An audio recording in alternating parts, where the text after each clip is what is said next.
selalu berusaha menyimpan sesuatu yang bisa membawa manfaat, baik untuk dirinya, untuk anak cucunya, maupun untuk keluarganya, untuk masa kini dan masa depannya. Kadang simpanan itu berbentuk uang, kadang berupa tanah, lain saat berbentuk pabrik, dan lain sebagainya. Sementara masa depan yang paling pasti adalah akhirat. Jika untuk masa depan dunia kita rela memeras keringat, membanting tulang, pergi pagi dan pulang petang, menyimpan uang, menyimpan tanah, menyimpan pabrik, pernahkah kita merenung jika satu saat kiamat datang, kita dibangkitkan dari kubur masing-masing, berdiri di padang mahsyar untuk mempertanggungjawabkan seluruh kegiatan hidup kita di dunia ini, lalu kita akan menuju ke alam akhirat. Sudahkah kita mempunyai simpanan untuk akhirat kita? Pada pertemuan kali ini saya ingin menyampaikan sebuah hadis di mana Rasulullah sallallahu alaihi wasallam bersabda, "Arba'un min kanzil jannah." Simpanan sorga ada 4 macam. Yang pertama, ikhfa'us sadaqah, menyembunyikan sedekah. Saudara-saudara kaum muslimin, sebagaimana yang kita maklum bahwa Allah Subhanahu wa taala melebihkan sebagian rezeki dari kita terhadap yang lain. Ada yang kaya, ada yang setengah kaya, ada yang miskin, ada yang setengah miskin, dan selanjutnya. Ada yang gajinya kecil tapi penghasilannya gede. Ada yang penghasilannya gede tapi nggak punya gaji. Ada juga yang memang gajinya gede dan penghasilannya gede. Kelebihan rezeki merupakan sunnatullah dan tidak harus membuat kita merasa lebih dari yang lain. Bahkan sebaliknya, kelebihan itu harus membuat kita ringan tangan untuk menolong mereka yang memang memerlukan pertolongan. Kalau saudara diberikan ilmu, maka pertanyaan akhirat cuma satu: ilmumu kau amalkan untuk apa? Kalau saudara diberikan umur yang panjang, pengadilan akhirat juga bertanya satu: umurmu kau habiskan di mana? Tapi kalau saudara diberikan harta, pengadilan akhirat akan bertanya 2: hartamu kau dapat dari mana? Kau belanjakan kemana? Dari mananya ditanya dan kemananya juga ditanya. Oleh karena kita akan dimintakan pertanggungan jawab, maka amanah yang bernama harta ini harus kita gunakan dengan sebaik-baiknya. Ada penggunaan yang merupakan kewajiban, itu zakat namanya.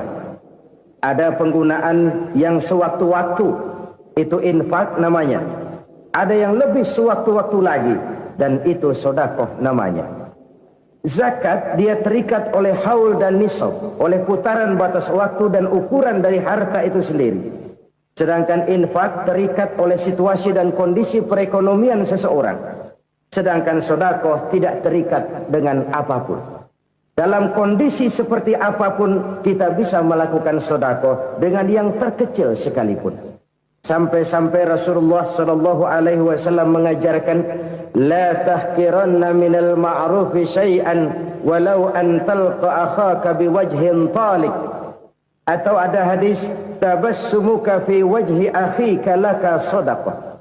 Senyumanmu kepada temanmu adalah sedekah. Jadi untuk melakukan sedekah tidak harus dalam berbentuk uang. Dengan ilmu kita bisa sedekah, dengan tenaga kita bisa bersedekah, dengan pikiran kita bisa bersedekah, bahkan senyum kepada teman itu pun sedekah. Jadi kalau sedekah dengan uang memang belum punya uang, nyengir aja banyakin. Itu asal pada tempatnya, jangan lalu ketemu tiang listrik cengengesan. Tentu tidak pada tempatnya dan tidak wajar. Nah, sedekah yang paling dicintai Allah adalah sedekah yang disembunyikan. Artinya, jauh dari sifat riya. Kan kadang-kadang ada orang sedekah itu disebutkan namanya, apa tidak bagus? Kalau memang niatnya ikhlas, ya bagus-bagus saja. Untuk memberikan sugesti kepada yang lain. Si Fulan bin Fulan nyumbang sekian, diumumkan.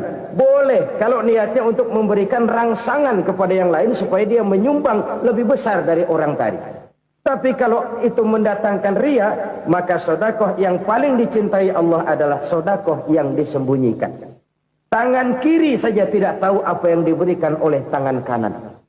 Sedekah yang dilakukan dengan ikhlas akan merupakan perbendaharaan surga, tersembunyi dari pandangan orang lain, tidak seorang pun tahu.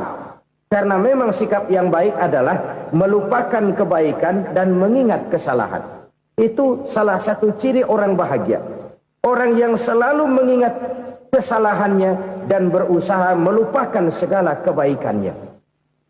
Kalau dia akan berada kebaikan, dia tidak bisa ikut, dia merasa rugi karena dia merasa belum pernah berbuat baik. Tapi kalau akan melakukan kesalahan baru, dia ingat kesalahan yang sudah-sudah, sehingga terhalang baginya untuk melakukan satu kesalahan baru. Demikianlah saudara-saudara, bahwa Allah melebihkan rizki sebagian kita dari yang lain, agar terjadi tolong-menolong dalam kehidupan ini. Jadi kesenjangan yang nature, kesenjangan yang alami, itu sunnatullah.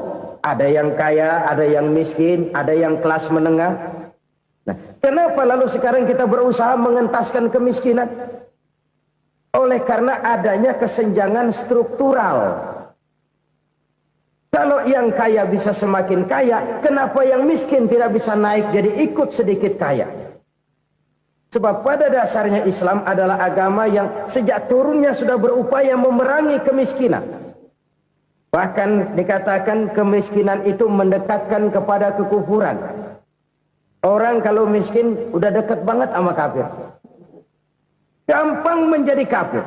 Berapa banyak saudara-saudara kita yang oleh karena soal perut, oleh karena soal materi, terpaksa meninggalkan dan menanggalkan akidahnya.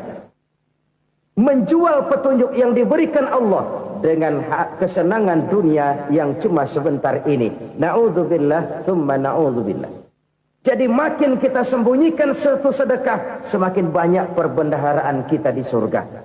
Sedekah yang paling dicintai Allah adalah sedekah yang disembunyikan. Malahan ada seorang sufi, dia punya kebiasaan kalau pergi sholat Jumat, dia bawa uang, itu uang dia taruh di bawah tikar masjid. Dia niat sedekah kepada siapa saja yang nemuin itu duit. Maksudnya apa? Supaya yang nemuin nggak tahu siapa yang punya duit. Demikian dia saking ingin menyembunyikan sedekahnya. Karena sifat riya itu bisa memakan amal kita sendiri. Riya itu termasuk menyebut-nyebut kebaikan kita. Orang yang suka nepuk dada, sedikit-sedikit ngitungnya kalau nggak gua. Tuh kalau nggak gua tuh. Tuh yang belas itu kalau nggak gua, kalau nggak gua. Iya kalau nggak lu kenapa emang? Orang yang suka menepuk jasad. Tuh, biasanya memang begitu saudara-saudara. Kalau perang lagi berkecamuk, orang nggak sempat ngaku jadi pahlawan. Tapi begitu perang selesai, yang kagak kenal bedil ngaku pahlawan, mas. Itu sesuatu yang biasa. Oleh karenanya, orang-orang yang ikhlas dalam bersedekah, disembunyikannya sedekah itu, Allah cinta betul. Malahan ada hadis memberikan jaminan, inna sedaqatal mar'il muslimi tazidu fil umri wa tadfa'u mitatas su'i. Sesungguhnya sedekahnya seorang mukmin tazidu fil umri, bisa menambah umur panjang. Wa tadfa'u mitatas su'i, dan menyelamatkan manusia dari mati secara su'ul khatimah. Jadi siapa yang kepengen panjang umur, banyaklah sedekah. Yang bosan hidup, pelit terus. Sedekah menambah panjang umur dan menyelamatkan manusia dari mati secara su'ul khatimah. Pak, katanya umur itu nggak bisa ditambah, nggak bisa dikurangin. Kapan? Kalau ajal sudah datang. Fa idza jaa ajaluhum la yastakhiruna sa'atan wa la yastakdimun. Kalau ajal datang tidak bisa dimajukan, tidak bisa dimundurkan. Itu kalau ajal sudah datang. Tidak bisa lagi umur ditambah dikurangi, sudah datang. Tapi kalau belum datang, itu kan haknya Allah. Mau ditambah, mau dikurangi, hak prerogatif Allah. Sebagai pencipta manusia, Allah maha kuasa dan maha mampu. Sedekah ini menambah panjang umur dan menyelamatkan manusia dari mati secara su'ul khatimah. Itu orang mati kan sama ya, kondisinya mati, nggak nafas. Tapi hakikat mati kan lain-lain. Ada yang mati itu husnul khatimah, baik akhirnya. Misalnya lagi ngaji mati, lagi sholat mati, lagi sedekah mati. Ini yang dinamakan dengan husnul khatimah, baik di akhirnya. Sebaliknya ada yang su'ul khatimah, jelek di akhirnya. Ini yang jadi catatan akhir. Lagi nyekek botol, mampus. Lagi banting kartu, modar. Su'ul khatimah, jelek pada akhirnya. Sedekah menyelamatkan manusia dari mati secara su'ul khatimah. Dan kita semua kepengen mendapat husnul khatimah, jauh dari su'ul khatimah. Oleh sebab itu yang bisa menyelamatkan kita dari penyakit itu antara lain adalah sedekah yang disembunyikan, yang dikerjakan dengan ikhlas karena Allah, tidak karena kepengen dipuji orang, tidak karena ingin dikatakan orang pemurah. Sebab orang dermawan itu orang yang memberi tanpa harus diminta. Kalau masih harus diminta, ya belum dermawan namanya, masih harus diminta. Kalau nggak diminta ya tulus, lolos, polos. Saudara-saudara kaum muslimin rahimakumullah. Harta adalah amanat dan akan kita pertanggungjawabkan. Allah melebihkan rizki sebagian kita dari yang lain agar kita saling tolong menolong, bantu membantu. Nabi janjikan siapa yang meringankan beban saudaranya muslim di dunia, Allah akan meringankan bebannya di akhirat nanti. Sebuah jaminan dari baginda Nabi. Si orang yang kita bantu barangkali tidak bisa membalas, Allah yang akan membalas lewat jalan lain yang tidak pernah kita sangka-sangka. Ada orang tanya, Pak, ini ada orang nyumbang masjid sambil marah-marah, bagaimana? Saya bilang sumbangannya aja ambil, marahnya jangan. Marahnya jangan diambil, itu urusan dia. Saudara-saudara kaum muslimin rahimakumullah. Umat Islam ini kan umat yang punya potensi besar. Kadang kita merenung, kenapa kadang-kadang pembangunan masjid kok lambat sekali? Kalau hotel hari ini peletakan pertama, bulan depan peresmian. Supermarket hari ini peletakan batu pertama, minggu depan peresmian. Tapi kalau sudah yang namanya masjid, kadang-kadang peletakan batu pertama sekaligus jadi batu terakhir. 3 tahun, 4 tahun, campur nebar jalak di jalanan, duit dijaring kayak ikan sepat. Apa tidak ada orang Islam yang kaya? Banyak. Apa tidak ada pengusaha muslim yang jadi konglomerat? Ada. Lalu yang belum banyak itu yang komit terhadap nilai-nilai agamanya. Akhirnya kita jatuh jadi umat yang lemah. Belum ada pengusaha konglomerat muslim buka pabrik supermi cap beduk misalnya umpamanya atau pabrik kecap cap sorban supaya identitas keislamannya sedikit kelihatan. Kita jatuh jadi umat yang lemah karena potensi tidak terinventarisir dengan baik. Kita ini ibarat kompor yang cuma matengin nasi orang lain. Potensi kita dimanfaatkan oleh orang lain. Ukhuwah Islamiyah kita baru terbatas kepada silaturahmi. Ukhuwah di bidang ekonomi kita lemah, ukhuwah di bidang kebudayaan kita lemah, apalagi ukhuwah di bidang politik kita lebih rapuh lagi. Padahal ukhuwah itu adalah totalitas kehidupan manusia, menyangkut ipolek sosbud, memerlukan nilai-nilai ukhuwah. Jadi oleh karena itu mari kita menyadari di dalam harta kita, walaupun kita yang cari, pergi pagi, pulang sore, peras keringat, banting tulang, di sana ada harta anak yatim. Di sana ada hak masjid. Di sana ada hak pesantren, di sana ada hak jihad. Berbahagialah seseorang apabila dia oleh Allah dijadikan keran. Keran itu menyimpan air, tapi tidak untuk dirinya, tapi disalurkannya kepada mereka yang memang memerlukannya. Saudara-saudara kaum muslimin rahimakumullah, ini yang pertama. Jadi perbendaharaan surga adalah menyembunyikan sedekah. Orang lain nggak tahu, kita pun nggak pernah ngitung-ngitung. Kita anggap lewat begitu saja, padahal itu deposit akhirat.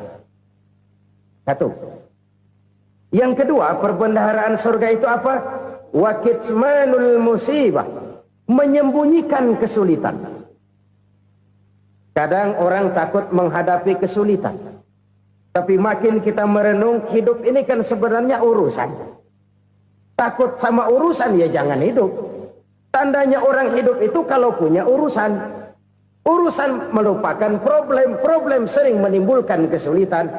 Kesulitan bukan untuk ditakuti, tapi untuk diatasi dan dicarikan jalan keluarnya. Siapa sih orangnya yang nggak pernah sulit-sulit? Makin tinggi status sosialnya, makin gede urusannya.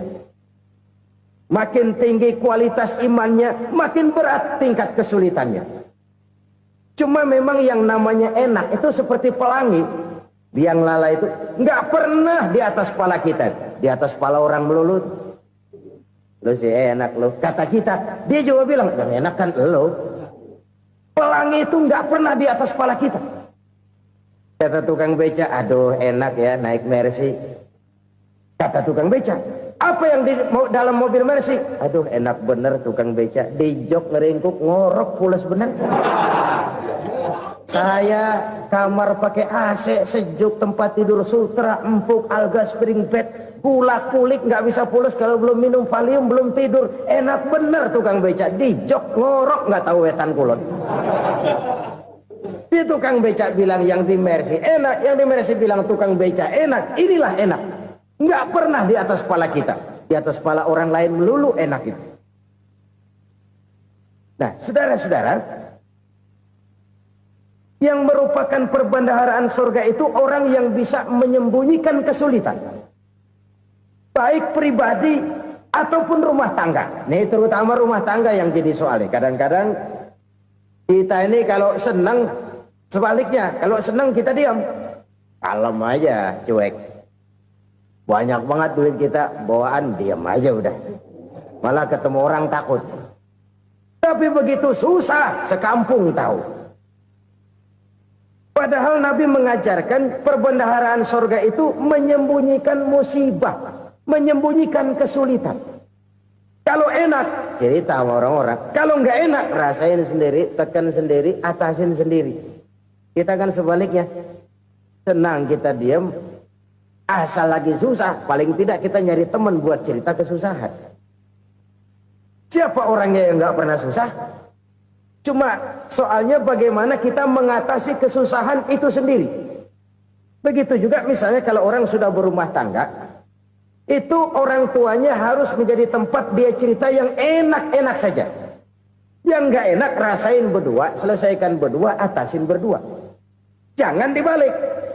Asal senang diam, giliran susah saja. Maknya laporan. Terbalik, bisa menjaga security informasi. Maka nama bayam keluar diam, malah seluitan. Enak amat lo makan daging ayam. Security informasi. Saudara-saudara kaum muslimin rahimakumullah.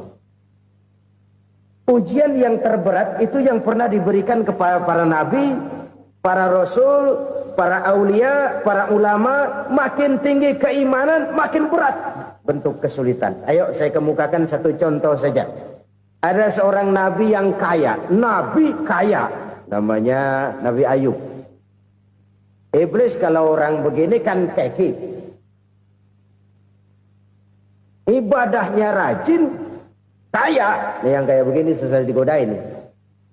Kalau ibadahnya rajin, miskin, kali bisa disogok. Sini imannya mantap, ibadahnya rajin, kaya, nabi lagi. Oh, tapi namanya iblis nggak kurang akal. laporan, Tuhan, kenapa Les? Ya ini bahasa saya, bahasa Qur'annya sih nggak gitu. Itu hambamu yang namanya Ayub, dia rajin ibadah cuma karena dikasih kaya aja. Coba kasih miskin dia, berhenti dia sembahyang. Ah, kamu bisa aja. Saya tahu Ayub itu hambaku yang ikhlas. Saya buktiin Tuhan, silahkan. Dibuktiin lah, iblis turun ke alam ini. Yang mula-mula dia lakukan, dia rusak sawah ladang Nabi Ayub. Dia binasakan binatang ternak Nabi Ayub.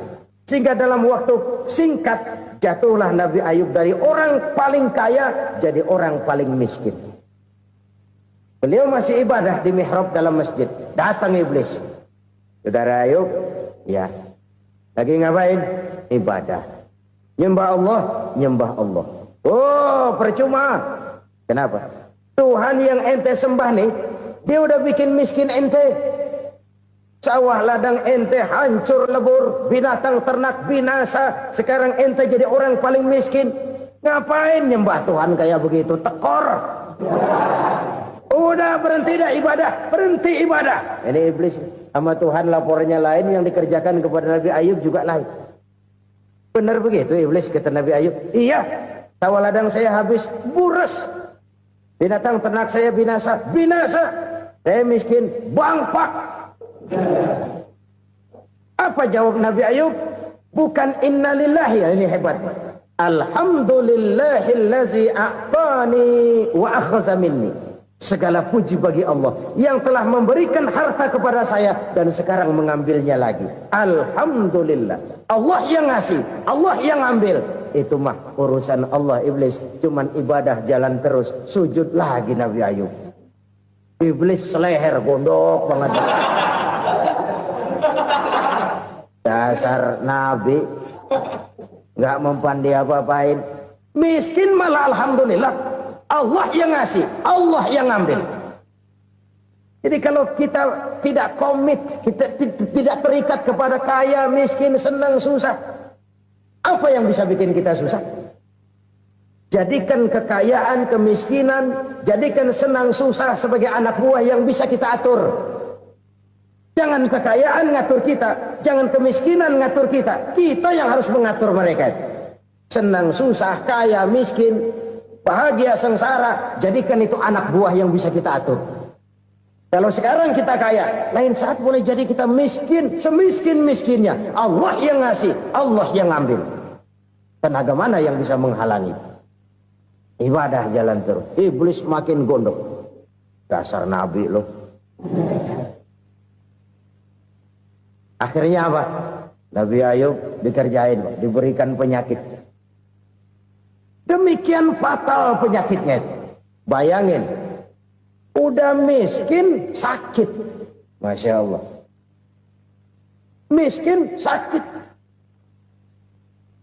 Sakitnya nggak lama, kira-kira 16 tahun. Istrinya 3, 2 mental minta ceraiin. Ngerawatin laki bengek begini. Senang belum tentu, susah udah pasti nih. Cerai aja, cerai dah. Cerai. Tinggal satu Siti Rahmah yang setia menemani beliau. Sesetia-setianya hati perempuan. Satu saat Siti Rahmah bilang, Bang, iya, abang kan Nabi bang. Lalu, namanya Nabi kan doanya jarang meleset bang. Maksud kamu minta kenapa sih sama Tuhan biar abang sembuh baik dah bang? Siti Rahmah, iya. Saya sakit berapa tahun sih dah? 16 tahun bang. Sebelum ini saya sehat berapa tahun? Ya kira-kira 60 tahun bang. Nah coba ente banding-bandingin Rahmah. Saya dikasih sehat 60 tahun. Dikasih sakit 16 tahun. Sudah nggak sabar. Mau doa kepada Allah minta sembuh. Saya malu. Malu kepada Allah. Diuji dengan yang luar biasa seperti ini, tidak mengganggu stabilitas kehambaannya. Dia tetap menghamba kepada Allah Subhanahu wa ta'ala.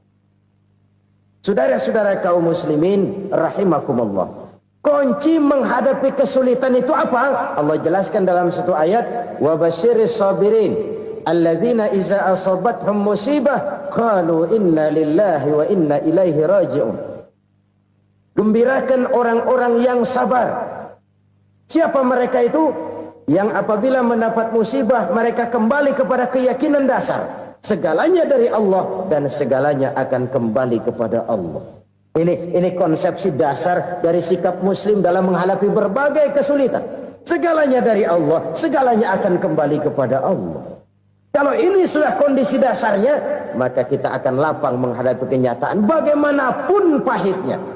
Apakah itu namanya miskin, apakah itu namanya sakit, bahkan maut sekalipun. Maut sekalipun. Segalanya dari Allah, segalanya akan kembali kepada Allah. Ini sikap hidup, bukan sekedar ucapan. Kita kadang-kadang menjadikannya sebagai ucapan. Mulutnya sehingga berhenti, innalillahi wa inna ilaihi rajiun, tapi nangisnya terus gerung-gerungan. Bukan itu, ini kesadaran moral. Kalau segalanya dari Allah, segalanya kembali kepada Allah, kan sebenarnya cuma nunggu giliran. Hari ini saya nyembayangin dia, entah hari apa saya disembayangin orang. Hari ini saya antar dia ke kubur, entah hari apa orang nganterin saya ke kubur. Hari ini saya tahlilkan dia, entah nanti kapan orang tahlilkan saya. Segalanya dari Allah, segalanya akan kembali juga kepada Allah. Oleh sebab itu saudara-saudara, kesulitan bukan untuk ditakuti. Kesulitan justru untuk diatasi, dicarikan jalan keluarnya. Dan tidak ada orang yang tidak pernah mendapat kesulitan. Tidak ada. Semakin tinggi status sosial, semakin tinggi kualitas keimanan, semakin besar juga tingkat kesulitan. Hanya saja bagaimana cara kita mengatasinya. Dan Al-Quran menyatakan, inna ma'al usri yusra. Di balik kesulitan itu pasti ada kemudahan. Roda itu berputar. Karena itu Rasulullah Sallallahu Alaihi Wasallam mengingatkan kepada kita, ta'arraf ilallahi firraha ya'rifka fisyiddah. Ingatlah kepada Allah di waktu kamu senang, supaya Allah ingat kepada kamu di waktu kamu susah. Kalau waktu senang kita ingat kepada Allah, kita susah, Allah tidak akan meninggalkan kita. Tapi kalau waktu senang kita jauh dari Allah, sujud tidak sempat, dengan masjid jauh, ketika senang kita lupakan Allah. Nanti begitu kita susah, Allah lupakan kita. Dan itu menyakitkan. Oleh karena itu orang-orang tua kita dulu bilang, kalau lagi sehat ingat-ingat, lu bakal sakit nanti. Kalau lagi kaya, ingat-ingat satu saat kita bakal jatuh miskin. Bahkan kalau lagi muda, ingat-ingat kita bakal tua. Dan yang terpenting, kalau lagi hidup, ingat-ingat kita bakal mati. Saudara-saudara kaum muslimin, rahimakumullah. Jadi yang kedua, yang merupakan perbendaharaan surga, menyembunyikan musibah. Saudara-saudara kaum muslimin, rahimakumullah. Hal ketiga yang merupakan perbendaharaan surga adalah wasilatur rahmi. Orang yang suka bersilaturahmi. Sebagaimana yang kita maklum bahwa manusia adalah makhluk yang disebut zon politika. Makhluk sosial yang tidak mungkin hidup sendiri-sendiri. Betapa dan siapapun kita memerlukan orang lain.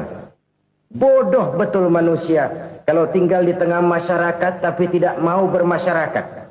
Merasa hebat sendiri, pinter sendiri, gagah sendiri, kaya sendiri. Mungkin kalau mati juga ngubur sendiri. Jangankan kita di sini, di sorga saja Nabi Adam waktu sendirian bengong melulu, mondar mandir. Allah tegur dam sepi dam. Ya ini kalau bahasa saya. Iya Tuhan sepi ini nggak ada coret-corekan pisan ini. Diciptakan Siti Hawa baru anteng Nabi Adam. Itu di sorga. Cobalah. Umpamanya saudara tinggal di Jakarta nih. Kayak bener. Apaan aja di Jakarta punya saudara dah. Jembatan Semanggi ambil. Monas, Buntel bawa pulang. Hotel-hotel ambil semua. Cuman tinggal di Jakarta sendirian, apa enaknya? Betapa dan siapapun kita perlu orang lain. Tidak ada seorang pun yang bisa memenuhi kebutuhan hidupnya secara sendiri-sendiri. Nah, Islam telah menyelamatkan manusia dari ras diskriminasi. Mengikat manusia dengan persaudaraan yang berlandaskan kepada akidah. Karena itu dianjurkan bersilaturahmi. Bahkan Nabi menyatakan, man arada ayyubsata lahu fi rizqihi wa yunsa'a fi atharihi falyasil rahimah. Siapa yang kepengen diluaskan rezekinya dan dipanjangkan usianya, banyaklah ia bersilaturahmi. Siapa yang kepengen dimudahkan rezekinya, hendaknya ia banyak bersilaturahmi. Kalau banyak teman, kesulitan kan paling tidak ada tempat cerita. Udah susah, sendirian kita pikirin diri, nggak ada tempat tukar pikiran. Cepet banget sama bengek. Dilawan sendiri. Nah, secara makro kita bisa berkata, tidak mungkin ada kemenangan kalau tidak ada kekuatan. Tidak ada kekuatan kalau tidak ada kesatuan dan persatuan. Tidak mungkin ada kesatuan dan persatuan tanpa semangat silaturahmi. Kalau umat Islam mau menang, dia harus kuat. Kalau umat Islam mau kuat, dia harus bersatu. Kalau umat Islam mau bersatu, dia harus membudayakan silaturahmi ini. Bahkan sampai-sampai kata Nabi, kalau bisa cari nilai tambah. Apa? Silman qata'ak. Bersilaturahmilah kau kepada orang yang marah denganmu. Masya Allah, indahnya ajaran agama kita. Orang yang marah pun kepada kita, kata Nabi, kalau bisa bersilaturahmilah kepadanya. Kepada orang yang marah itu. Di situ nilai tambah. Cuman jujur nih hadis, ngucapinnya gampang, ngamalinnya yang berat banget. Orang marah sama kita, kita disuruh silaturahmi. Ada apa malu? Lu marah, ada gua marahan lagi. Tunggu pikirin. Saudara-saudara kaum muslimin rahimakumullah. Tapi ini yang diajarkan, bahkan ini yang dicontohkan oleh baginda Rasul. Bagaimana begitu mudah, misalnya satu saat Abu Jahal ini ngatur strategi bagaimana bikin Muhammad celaka. Dia gali lubang di depan tempat tidurnya. Dia tutupin daun korma. Terus dia panggil seseorang, ke sini. Kasih tahu Muhammad, pamannya sakit keras, minta ditengokin. Berangkat orang ini ke sana. Muhammad, labbaik. Pamanmu sakit keras, dia minta ditengokin. Baik, saya akan datang menjenguk beliau. Berangkatlah Nabi ke rumah Abu Jahal tanpa prasangka apapun. Abu Jahal udah pasang setil, selimut 3 rangkap setengah dia pakai, persis kayak orang meriang. Tapi sembari ngintip dari balik selimut, begitu Muhammad buka pintu, nah masuk perangkap nih. Muhammad jalan menuju tempat pembaringan. Makin lama makin dekat, makin lama makin dekat, makin dekat ke lubang yang dipasang oleh Abu Jahal itu. Dalam hati Abu Jahal, terus dah jatuh, mampus dah lo ini. Mampus lo hari ini nih. Apa yang terjadi? Malaikat Jibril datang. Muhammad, pamanmu cuma pura-pura sakit. Di depan tempat tidurnya ada lubang perangkap supaya kamu jatuh ke situ. Sudah, kamu pulang. Balik kanan Nabi. Sudah hampir jatuh ke lubang, balik kanan, pulang. Bayangin kecewanya Abu Jahal. Muhammad dikit lagi, Muhammad dikit lagi. Enggak paman, saya pulang aja. Emosi bangun dari tempat tidur, enggak sadar kalau lagi pura-pura sakit. Lompat ngejar Nabi, dia lupa dengan lubang yang dia gali. Serak, nyemplung sendiri ke dalam lubang.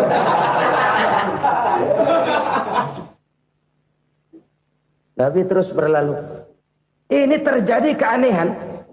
Jatuh ke lubang yang dia gali itu sebenarnya nggak terlalu dalam ya, antara 3-4 meteran lah. Tolong saya jatuh ke lubang ini. Datanglah pelayan-pelayannya itu. Angkat saya dari sini. Oh, yang ngulurin tambang. Satu gulung, belum juga nyampe itu tambang. Kurang, beli lagi ke warung. Sambung, ulur lagi, nggak juga bisa sampai. Wah, ini kerjaan Muhammad ini. Tolong, siapa salah seorang kamu ke rumah Muhammad, kasih tahu encangnya kecebur. Minta ditolongin. Sampaikan kepada Rasul. Kenapa? Pamanmu jatuh ke lubang, Muhammad minta tolong diangkatin. Tambang udah nyambung-nyambung nggak nyampe juga. Ya, nanti saya datang, saya tolong. Coba. Nyata-nyata orang berniat jahat mau mencelakakan dia. Datang dia menolong. Ini yang disebut air tuba dibalas air susu ya ini. Bukan sebaliknya. Air tuba dibalas air susu. Paman, kecebur ya? Iya Muhammad, tolong ini. Pegang tangan saya. Nabi ulurkan tangannya. Nyampe. Dipegang oleh Abu Jahal. Diangkat ke atas. Sampai atas. Apa kata Abu Jahal? Sihirmu memang hebat Muhammad. Udah ditolongin dikata sihir. Yang enak kita kemplang kan itu orang begitu. Urusan apa? Tapi inilah akhlak. Kalau bisa kamu bersilaturahmilah dengan orang yang marah kepadamu sekalipun. Orang marah kita tetap baik. So, kalau kita berbuat baik sama orang yang memang baik, rasanya sih biasa-biasa aja. Orang baik kita baik lagi, ya draw aja, belum ada nilai tambah di situ. Baru ada nilai tambah kalau kita bisa berbuat baik kepada orang yang nyakitin kita. Itu namanya kita setingkat di atas dia. Dia sakitin kita, kita berbuat baik sama dia. Dia pelit sama kita, kita baik sama dia. Dia marahin kita, kita deketin dia. Di situ kita punya nilai tambah. Jadi siapa yang ingin diluaskan rezekinya kata Nabi dan dipanjangkan umurnya, hendaklah ia banyak-banyak bersilaturahmi. Sederhana sebenarnya silaturahmi, tapi silaturahmi membangkitkan semangat kesatuan dan persatuan. Kesatuan dan persatuan melahirkan kekuatan. Dalam matematika 1 ditambah 1 pasti 2. Tapi di tengah masyarakat 1 orang takut ditambah 1 orang takut, hasilnya jadi 2 orang setengah berani. Kenapa setengah berani? Karena udah berdua. Tadi pan takut sendirian. Kalau dia kumpul turu-turu takutlah jadi berani. Kita yang lemah, kita yang tidak berdaya, kita yang miskin, kalau mau kompak bersatu, apa yang nggak bisa kita kerjain? Apalagi tinggal di kota besar, pilihan cuma 2. Bertahan atau minggir. Bertahan atau minggir. Untuk bisa bertahan harus mampu bersaing. Untuk mampu bersaing harus punya keahlian. Keahlian harus ditunjang dengan pendidikan. Ditambah oleh kekompakan sebagai umat. Udah miskin mencar mulu, orang injak kita. Orang nggak pandang urusan apa yang malu. Oleh karena itu silaturahmi pada hakikatnya merupakan roh dari ukhuwah yang diajarkan oleh agama kita. Bagaimana Islam menyelamatkan masyarakat manusia dari ras diskriminasi, mengikat manusia, dan tidak ada persaudaraan yang lebih indah selain persaudaraan yang diikat dengan nilai-nilai akidah. Sepanjang orang di jalan Allah, itulah saudara kita. Keluar dia dari jalan Allah, selesailah persaudaraan sampai di situ. Karena itu, kalau ingin menyimpan sesuatu di surga, banyaklah bersilaturahmi. Datang ke rumah ini, datang ke rumah itu, dan lain sebagainya. Itu simpanan kita di akhirat nanti. Ini yang ketiga. Saudara-saudara, yang keempat, perbendaharaan surga itu apa? Wa qawlu la hawla wa la quwwata illa billah. Ucapan la hawla wa la quwwata illa billah. Ibadah kan ada yang berat, modalnya besar. Bangun masjid berat, modalnya besar. Bangun rumah sakit berat, modalnya besar. Ada ibadah yang berat, tapi modalnya ringan. Misalnya puasa. Puasa itu berat, mengendalikan nafsu. Kalau sekedar nggak makan nggak minum sih enteng, mengendalikan nafsu itu jihad terbesar. Tapi kan modalnya ringan, cuma niat saja. Ini ibadah berat, modalnya ringan. Ada ibadah yang ringan, modalnya juga enteng. Seperti termasuk ucapan la haula wa la quwwata illa billah. Tanpa sadar, la haula wa la quwwata illa billah. Nyelengin tuh di surga. Nyelengin, kita nggak terasa. Nyelengin simpenan akhirat. La haula wa la quwwata illa billah. Nyimpan lagi. Kaget. La haula wa la quwwata illa billah. Nyimpan lagi. Banyak simpenan. Walaupun sebenarnya yang dimaksud di sini adalah kesadaran batin. Bahwa tidak ada daya dan kekuatan kecuali Allah. Itu intinya. Kita memulai pekerjaan disunahkan baca bismillah. Kan begitu. Apa itu? Kesadaran moral. Bahwa ini saya bisa kerjakan. Saya kerjakan ini dengan menyebut nama Allah. Kenapa? Kalau Allah tidak memberikan daya dan kekuatan, mana mampu saya kerjakan ini. Maka saya kerjakan ini dengan menyebut nama Allah. Bismillah. Kesadaran moral.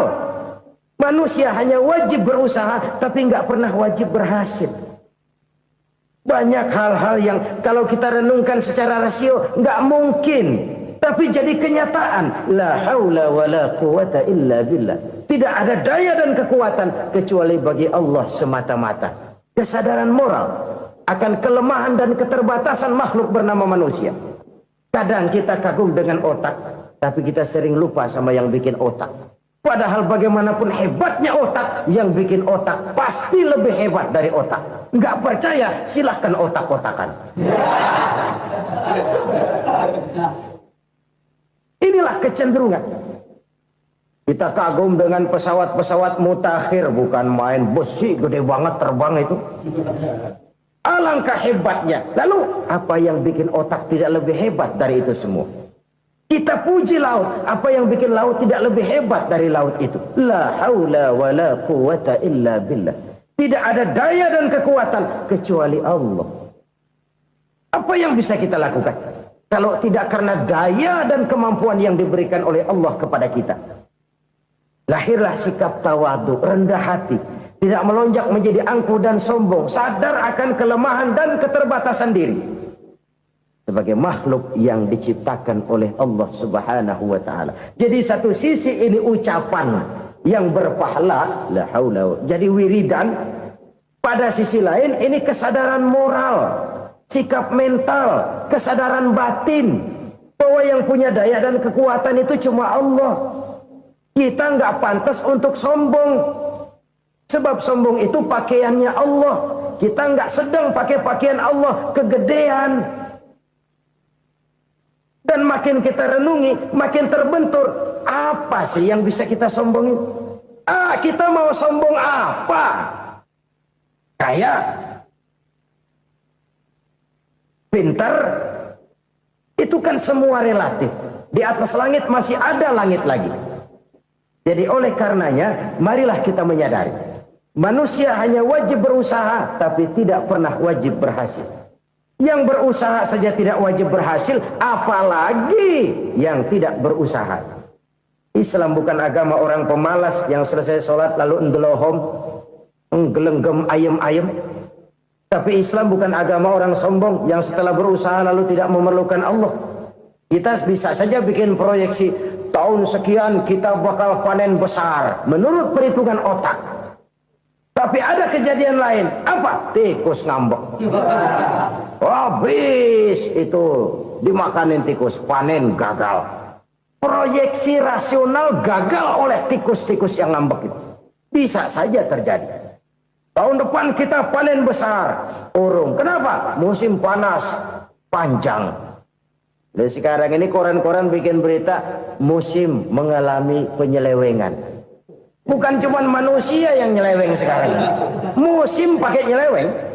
Mestinya kan musim hujan udah selesai, masih hujan-hujan juga. Musim.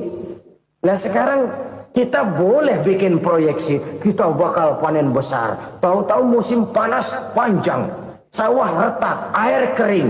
Cari teknokrat yang paling botak, suruh pendekin tuh musim panas. La haula wa la quwata illa billah. Inilah kesadaran moral. Saudara, saya teringat satu saat ada seorang konglomerat. Umurnya ya kira-kira 70-an.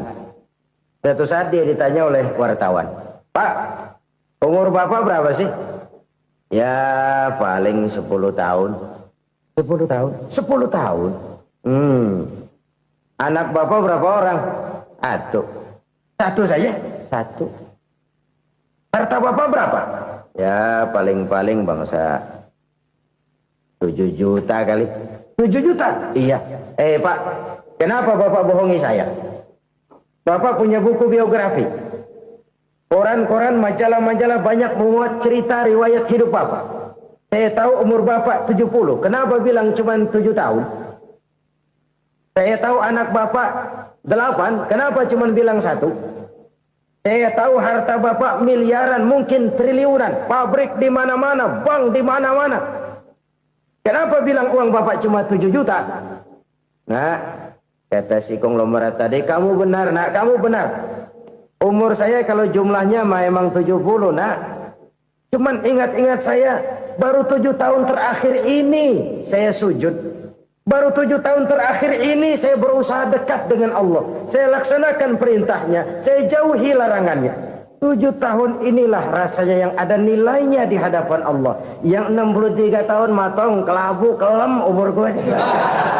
Habis untuk maksiat, untuk munkarat. Maka ketika ditanya tadi, umur saya 7 tahun itu. Oh begitu Pak. Oh iya. Lalu anak Pak.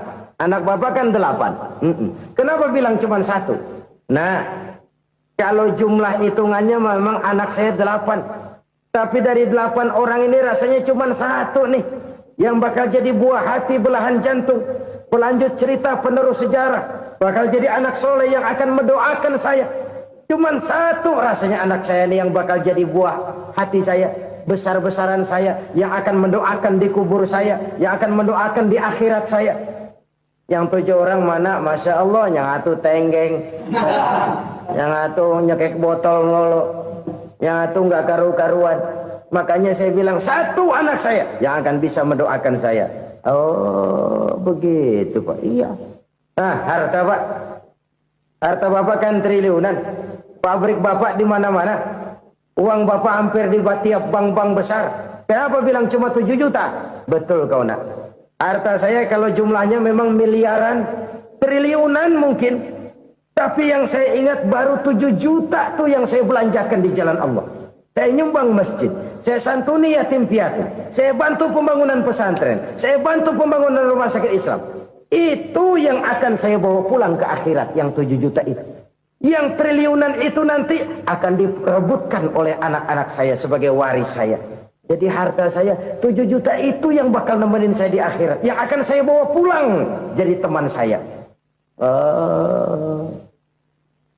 Saudara-saudara kaum muslimin, jangan-jangan orang tua itu adalah kita-kita ini. Jangan-jangan kita-kita ini adalah orang tua itu.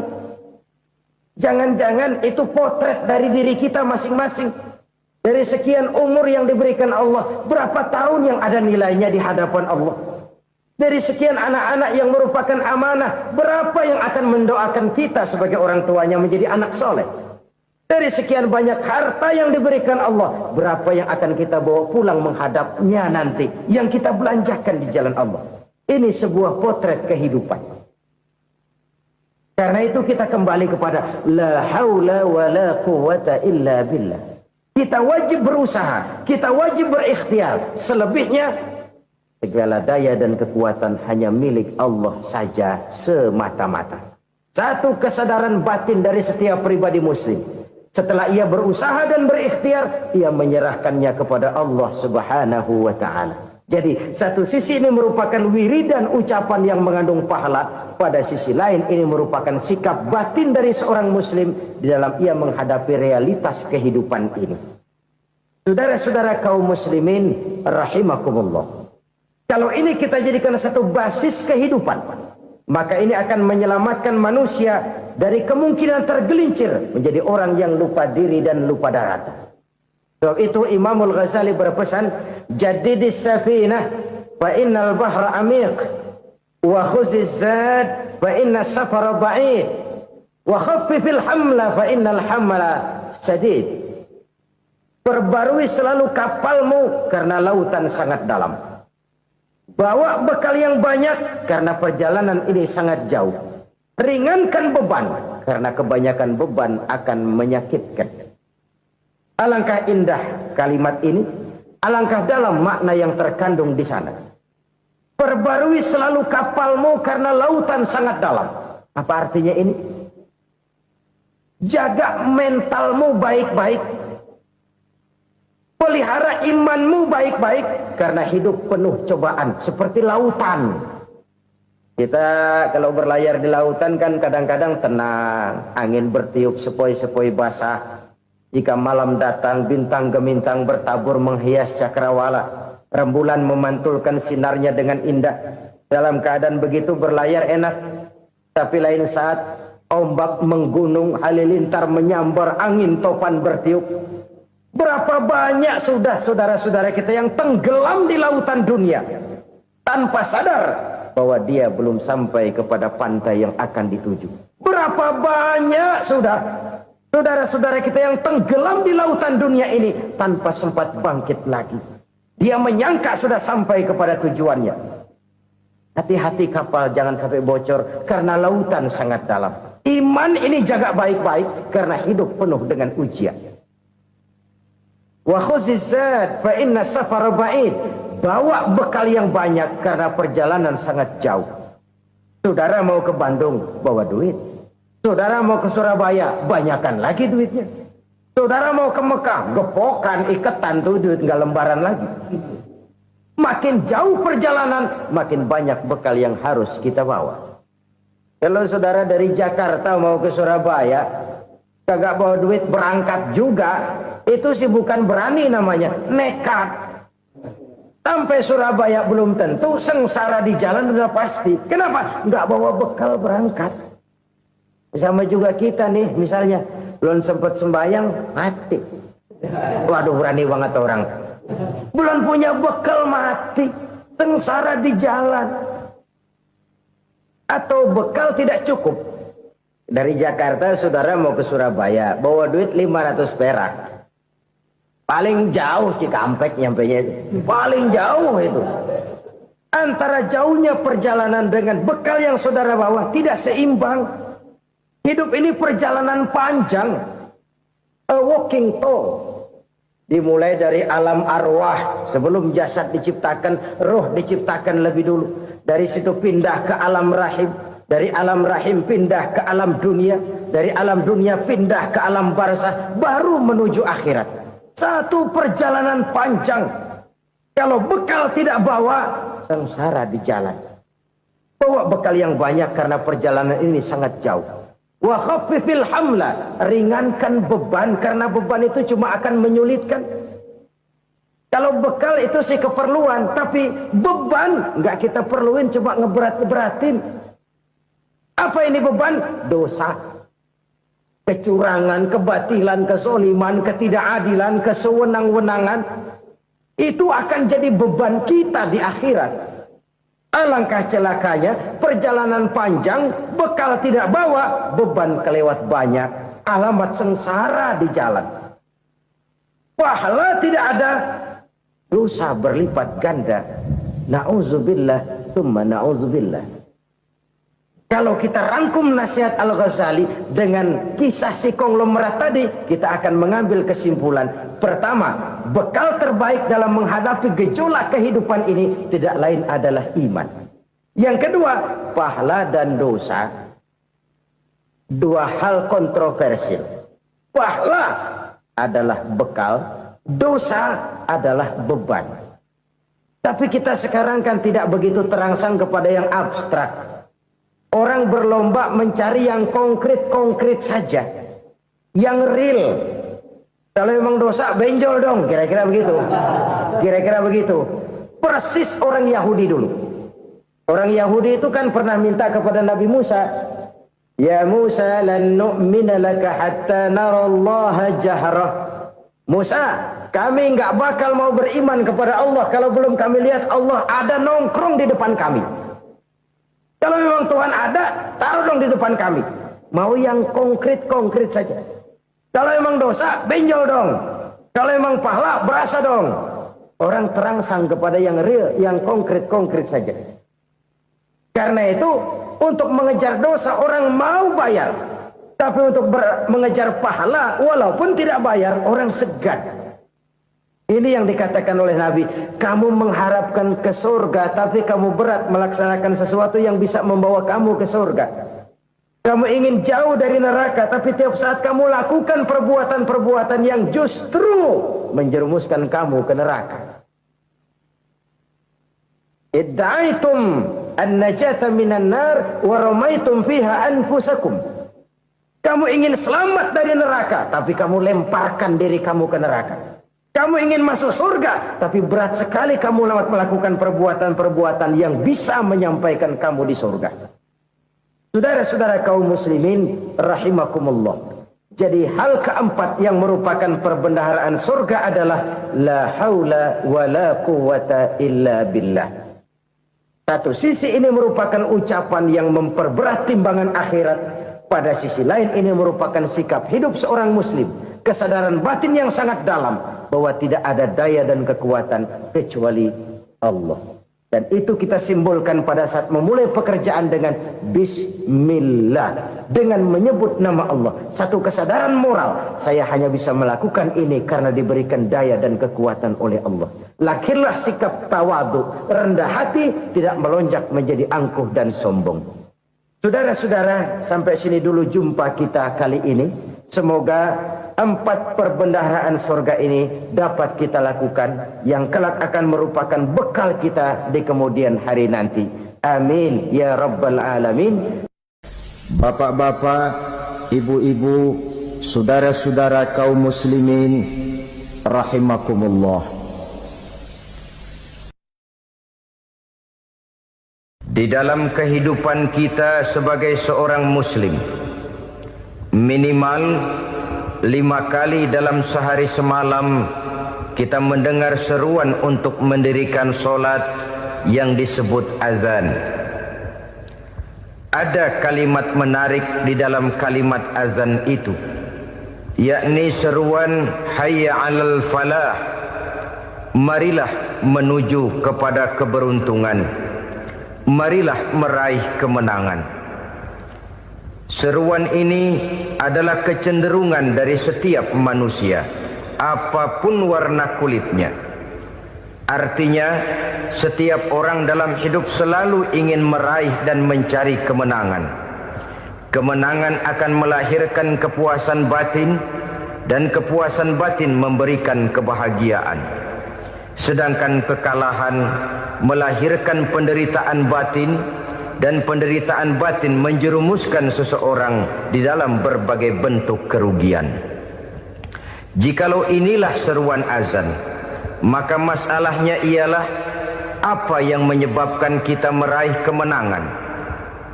Al-Quranul Karim memberikan tuntunan dan ajaran kepada kita bahwa orang-orang yang memperoleh kemenangan itu tidak lain adalah orang-orang yang bertakwa. Hanyalah mereka yang bertakwa kepada Allah Subhanahu wa ta'ala pada akhirnya akan tampil sebagai pemenang. Lalu siapa orang yang bertakwa itu? Dijelaskan dalam awal-awal Al-Baqarah, orang yang bertakwa yang akan meraih kemenangan. Pertama, allazina yu'minuna bil ghaib, yaitu orang-orang yang beriman kepada yang gaib. Percaya bahwa ada alam yang gaib, alam yang abstrak, alam yang tidak bisa dijangkau oleh salah satu daripada panca indera kita. Mereka percaya dan beriman kepada adanya malaikat, beriman kepada adanya iblis dan jin, beriman kepada adanya alam kubur, beriman kepada adanya alam mahsyar, beriman kepada adanya alam akhirat, beriman kepada adanya surga dan neraka. Beriman bukan cuma sekedar beriman dalam ucapan bibir saja, tetapi beriman yang nilai iman itu mampu mewarnai gerak dan gaya hidupnya. Iman yang meresap sampai ke tulang sumsum, kemudian memberikan dampak positif di dalam kehidupan manusia. Alam, kita tahu, adalah sesuatu yang selain Allah, dan Allah bukanlah alam. Apapun namanya selain daripada Allah, itu adalah alam. Alam pada hakikatnya terbagi menjadi 2. Ada alam syahadah, alam nyata, alam konkret, alam yang bisa dijangkau oleh salah satu indera kita. Kemudian ada alam ghaib, alam yang tidak bisa dijangkau oleh panca indera kita, alam metafisika, alam abstrak, alam yang wajib kita imani keberadaannya. Kita percaya bahwa malaikat itu ada, Kita percaya kepada jin, bahwa jin itu ada. Kita percaya kepada adanya iblis dan setan. Bukan percaya kepada iblis dan setannya, percaya bahwa iblis dan setan itu ada. Itu termasuk salah satu daripada sifat orang yang bertakwa kepada Allah. Saudara-saudara kaum muslimin rahimakumullah, kecenderungan pembangunan yang lebih bersifat materialistis biasanya menggeser aspek kehidupan rohani. Orang berpikir empiri, dan dalam pola pikir yang demikian maka alam gaib tidak lagi mendapat perhatian. Aspek kehidupan yang bersifat rohaniah malah mulai ditinggalkan. Akibatnya terjadilah kepincangan di dalam kehidupan kita. Pernah ada satu pengalaman pribadi dalam perjalanan kembali ke tanah air. Dalam pesawat di sebelah kanan saya duduklah seorang Jerman namanya Heiner Simonsen. Iseng saya ajak kenalan, saya ajak ngobrol, saya tanya dia. Saya bilang, Mas Heiner ini, kalau pesawat yang kita tumpangi ini jatuh ke bawah, kira-kira apa yang bakal terjadi, Mas? Dia bilang, kita semua akan mati. Begitu? Iya. Oke. Apa itu mati? Tanya saya.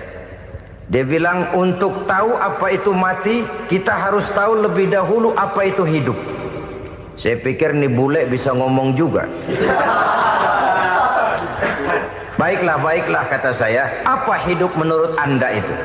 Oh, hidup itu dia bilang, kalau seluruh anggota badan kita bekerja secara normal, paru-paru memompa darah secara normal, jantung berdetak secara normal, sel-sel tubuh bekerja secara fit, dan organisme tubuh hanya mau bekerja secara normal, dia bilang, kalau kita memberi makan yang cukup, menu yang teratur, dan gizi yang lengkap.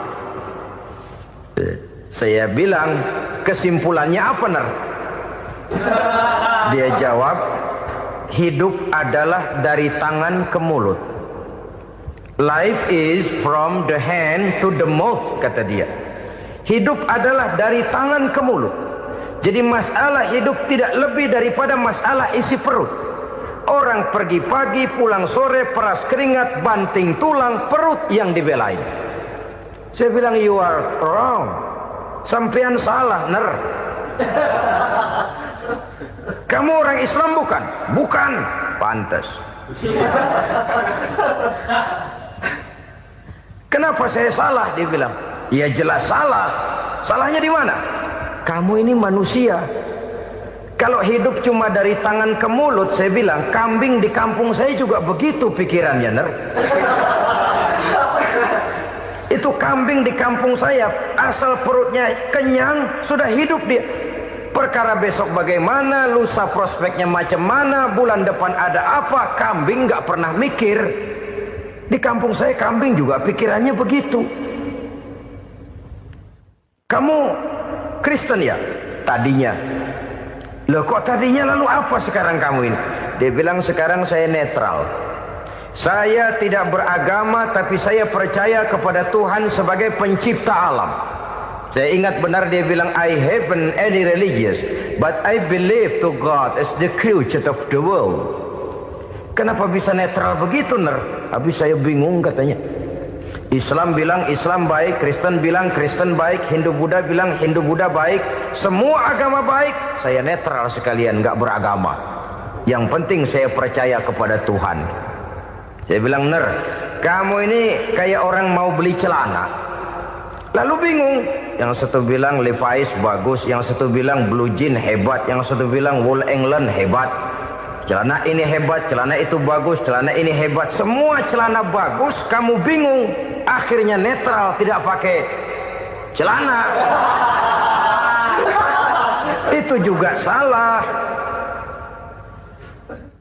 Saya pikir-pikir, kemudian saya melihat bahwa dua pola berpikir Heiner ini nampaknya sudah mulai menggejala di lingkungan masyarakat bangsa kita. Disadari atau tidak, secara jujur kita harus berkata, dua pola pemikiran Heiner ini mulai berkembang di tengah masyarakat bangsa kita. Pertama, pola pikir materialisme. Hidup adalah dari tangan ke mulut. Masalah hidup tidak lebih masalah isi perut. Itu yang perlu dibela, dan disitulah arti kehidupan. Pergi pagi, pulang sore, peras keringat, banting tulang untuk mempertahankan perut. Kalau sudah kemari cara orang berpikir, maka buat apa percaya kepada yang gaib? Untuk apa sholat? Untuk apa puasa? Untuk apa zakat? Untuk apa menghadiri majelis taklim? Tanpa kepercayaan kepada yang gaib, hidup berjalan menurut alur empiris dan materialis. Kalau sudah ke sana cara orang berpikir, biasanya orang lalu cenderung menghalalkan segala cara. Hanyalah orang yang percaya bahwa akhirat ada. Hanyalah orang yang percaya bahwa alam kubur itu ada. Hanyalah orang yang percaya bahwa malaikat itu ada, hidupnya akan lebih terarah dan terkendali. Karena kepercayaan kepada yang gaib, yang merupakan fase daripada kehidupan setelah hidup yang sekarang ini, mewarnai gerak pribadi seseorang di dalam dia melakukan kegiatan hidupnya. Pola berpikir materialisme, disadari atau tidak, mulai menggejala di lingkungan masyarakat bangsa kita. Hidup tidak lebih dari urusan tangan ke mulut, mulut ke tangan, tangan ke mulut. Asal perut sudah kenyang, hiduplah sudah. Perkara bagaimana prospek hari yang akan datang, bagaimana akhirat, tidak jadi persoalan. Ini yang oleh Nabi diperingatkan, ad-dunya sijnul mu'min wa jannatul kafir. Dunia adalah penjara bagi orang beriman dan surga bagi orang kafir. Dulu di zaman Belanda hadis ini pernah disalah tafsirkan, disalah artikan, digunakan sebagai senjata untuk mengkebiri dan membuat impoten umat Islam. Sudahlah umat Islam gak usah macam-macam, kata Belanda. Dunia ini kan penjara buat orang Islam, surga buat orang kafir. Di penjara jangan bertingkah.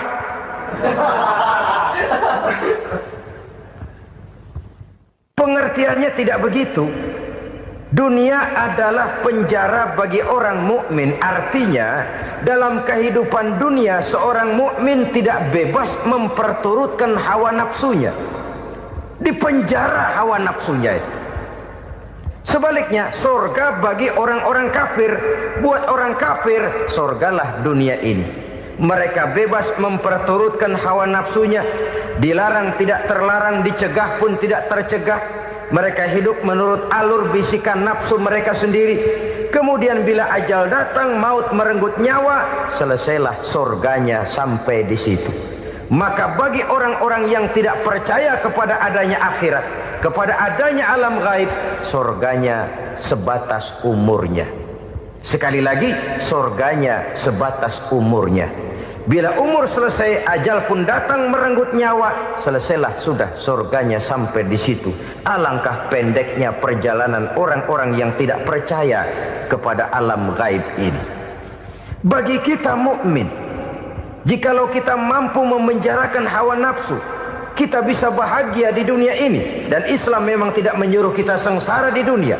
Raih dunia, kejar dunia, gapai dunia sebagai alat untuk mencapai kebahagiaan di akhirat nanti. Hidup adalah satu perjalanan panjang yang terbentang sejak kita terlahir dari alam rahim sampai kepada alam akhirat nanti. Andai kata kita gagal meraih kebahagiaan di dunia, toh kita masih punya akhirat. Tapi jangan jadi dalil yang melemahkan semangat. Biarin dah kita di dunia kebelangsak, yang penting akhirat. Akhirnya dunia benar-benar kebelangsak. Bagaimana dunia ini bisa kita raih, dan bagaimana meraih dunia untuk menunjang kepentingan akhirat nanti. Yang kedua, dari pikiran Heiner yang saya lihat menggejala di lingkungan masyarakat bangsa kita, timbulnya manusia-manusia netral. Seolah-olah Tuhan yes, agama no. Sama Tuhan percaya, agama ogah. Tuhan ngangguk, giliran agama godeng. Padahal hampir dalam setiap ayat dalam Quran, kata-kata amanu biasanya bergandeng dengan wa amilus shalihat. iman dan amal soleh. Ini sebagai isyarat Tuhan dan agama jangan pernah dipisah-pisah. Apabila kita bertuhan, maka kita harus beragama. Apabila kita beragama, maka agama itu harus bersumberkan dari Tuhan yang kita imani itu. Tidak mungkin kita pisah, Tuhan yes, agama no. Sama Tuhan percaya tapi agama bikin sendiri. Sembayangnya cukup bengong 2 jam madep ngulon.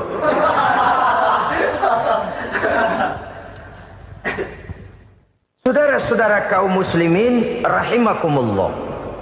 Jadi dengan demikian, agama yang kita akui merupakan unsur mutlak di dalam pembangunan sekarang ini, merupakan bagian dari kehidupan yang menuntun kita bahwa di balik alam nyata ini, di balik alam syahadah ini ada alam gaib.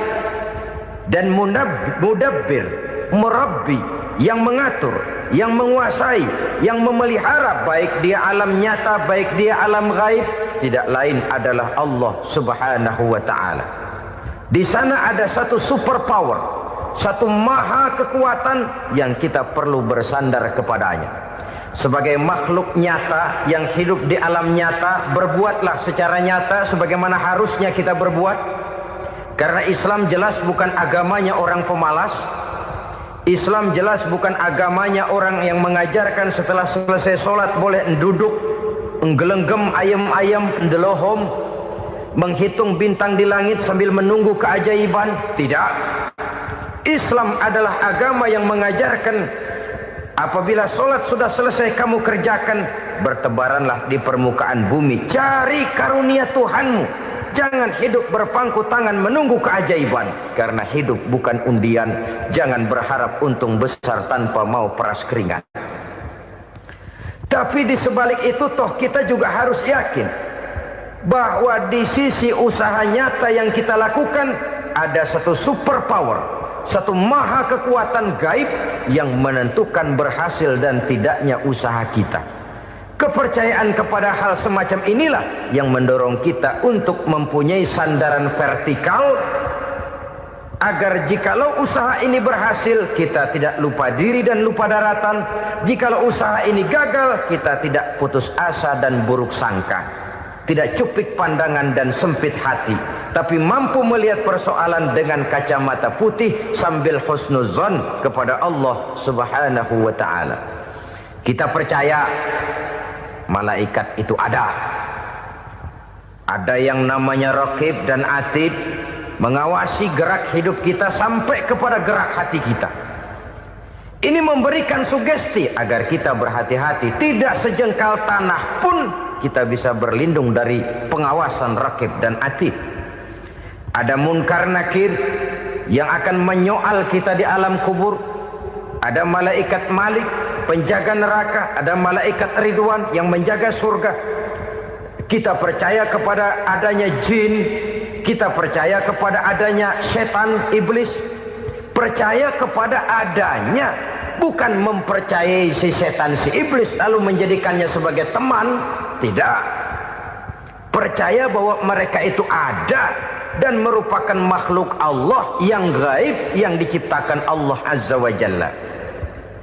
Kepercayaan kepada alam gaib memberikan motivasi terhadap gerak lahir manusia, sehingga dengan motivasi kepercayaan kepada yang gaib, gerak lahir jadi lebih terarah, jadi lebih terpelihara.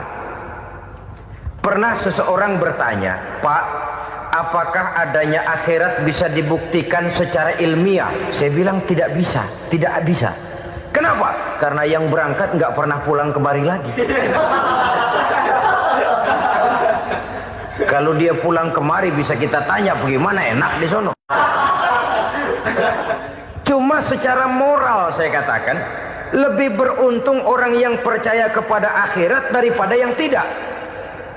Sekarang saudara percaya akhirat ada, lalu saudara baik-baik di dunia, sholat, puasa, zakat, menolong orang lain, menebarkan kebajikan. Saudara mati, andai kata akhirat tidak ada, toh dalam hidup saudara sudah berbuat baik. Paling tidak nama saudara akan dikenang sebagai orang baik. Sebaliknya, saudara percaya, kata saya, bahwa akhirat tidak ada, lalu hidup semau-maunya, tenggelam dalam maksiat dan munkarat, menentang Allah, tidak mau ruku dan sujud. Lalu saudara mati, kemudian akhirat ada, ayo mau apa? Bekal tidak punya. Jadi secara moral lebih beruntung orang yang percaya kepada adanya akhirat daripada yang tidak percaya. Dan itu alam gaib yang tidak bisa dibuktikan secara eksat. Jangankan untuk membuktikan seperti itu, dalam kehidupan sehari-hari saja yang kita rasakan tidak selalu berbentuk toh. Angin, bagaimana sih bentuknya angin? Kita tidak tahu. Merah, buktinya kalau dikerok merah. Yang merah itu kulit, yang kulit kita bukan anginnya. Sakit, rasa sakit itu ada, tapi bagaimana bentuk sakit kita nggak pernah tahu. Kalau kita makan cabai pedas, bagaimana bentuk pedas itu tidak ada, tapi rasa ada. Bentuk pedas hijau, cabenya bukan pedasnya. Tidak semua yang kita rasakan bisa kita gambarkan dalam bentuk yang konkret. Oleh karena itu, sekali lagi bahwa kepercayaan kepada alam yang gaib mampu memberikan satu sugesti yang menata kehidupan seseorang lebih lurus, lebih terarah, dan lebih terkendali. Maka wajar kalau kepercayaan kepada yang gaib mengantarkan seseorang untuk meraih kemenangan. Kenapa? Dia percaya kepada yang gaib, bahwa akhirat ada, bahwa alam kubur ada, bahwa pertanggungan jawab itu ada. Maka dia lalu tidak hidup saenae udele dewe, itu loh. Tidak hidup menurut seleranya sendiri, terarah, teratur. Ini cirinya yang pertama. Orang bertakwa yang akan meraih kemenangan, mereka beriman, mereka percaya kepada yang gaib. Bahkan hal-hal konkret saja selalu berangkat dari yang gaib. Saudara-saudara, para remaja, para pemuda sekarang ini tidak pernah tahu toh siapa yang akan jadi teman hidup saudara. Kita bisa saja ngerancang, mentargetkan, tapi toh akhirnya yang namanya jodoh bukan kekuasaan kita. Rezeki di luar kemampuan kita. Begitu juga ajal. Maut, jodoh, ajal adalah contoh-contoh konkret bahwa pada akhirnya yang gaiblah yang menentukan. Bertahun-tahun ngelancong, emang jodoh seret nggak jadi.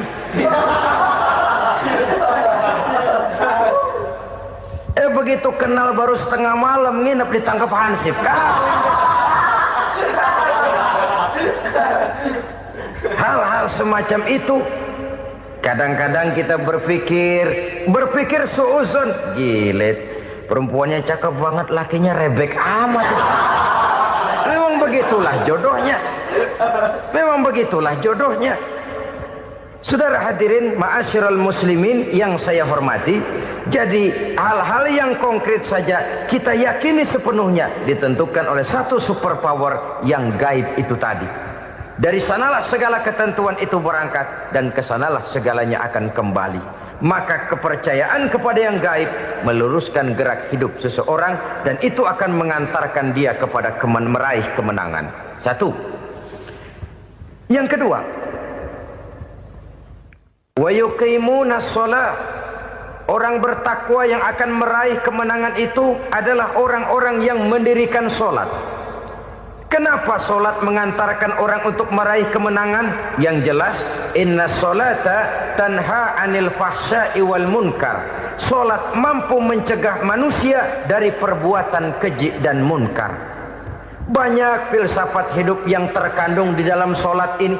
Sejak kita wudhu sampai kita menghadap ke arah kiblat, sampai kita melakukan gerak-gerak sholat, bacaan-bacaan yang ada di dalam sholat, lalu sampai kepada mengucapkan salam. Banyak filsafat hidup yang terkandung di dalam sholat.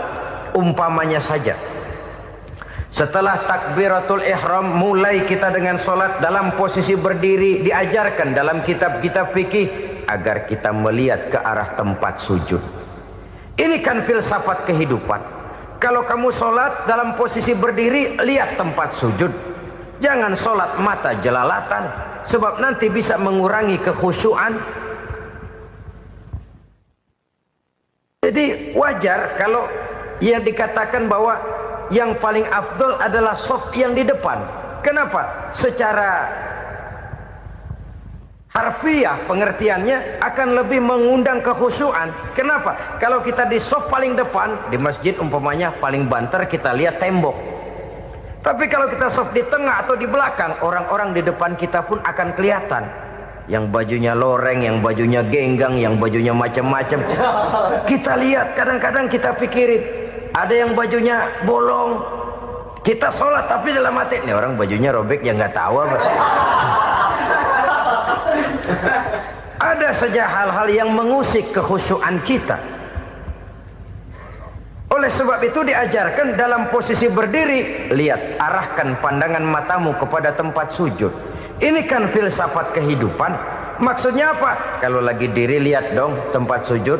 Kalau udah di atas ingat dong sama yang bawah. Kalau sudah tinggi ingat dong dari mana kamu berangkat. Kalau sudah berkuasa bantu dong yang lemah. Kalau sudah kaya santuni dong yang miskin. Kalau sudah alim bimbing dong yang awam. Ini filsafat kehidupan. Dalam posisi berdiri kau lihat tempat sujud. Ini akan melahirkan kepekaan sosial di mana seseorang mau tahu kepada orang lainnya.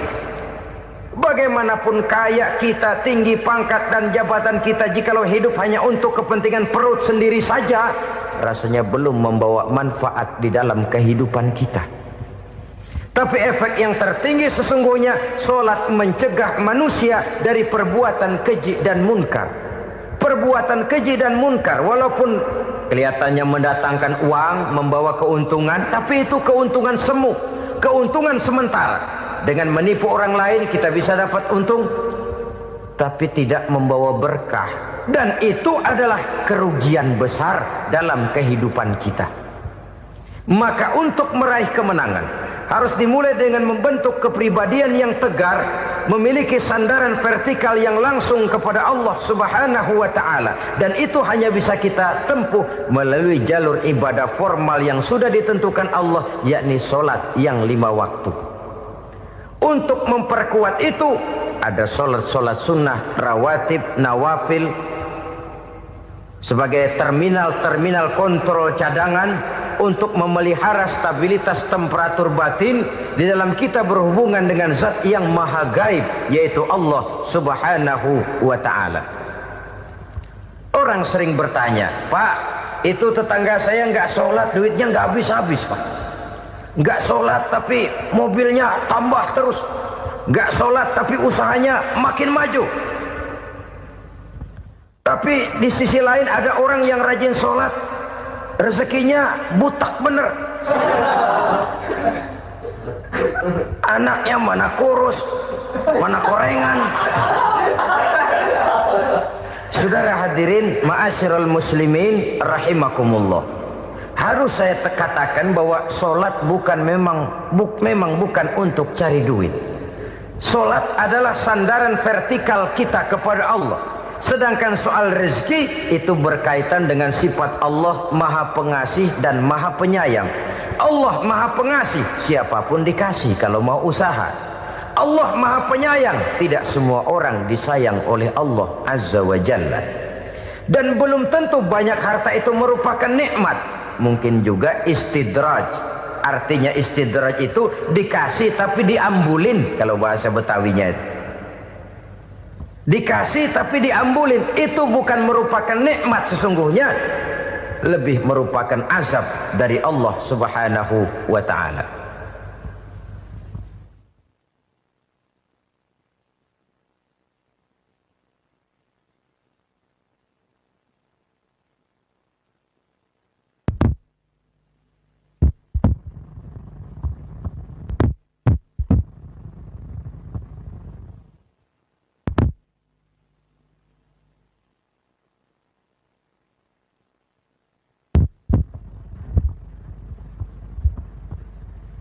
Agama mempunyai sistem solat, dan kita umat Islam telah dituntun oleh Allah Subhanahu wa ta'ala yang wajibnya 5 kali dalam sehari semalam mendirikan solat, dan itu tentu berada dalam jangkauan kemampuan manusia. Pada awalnya barangkali kita memang merasa solat itu satu kewajiban, tapi semakin kita hayati makna, manfaat dan filsafat yang terkandung di dalam ajaran solat, semakin sampai kita kepada keyakinan bahwa solat adalah keperluan kita.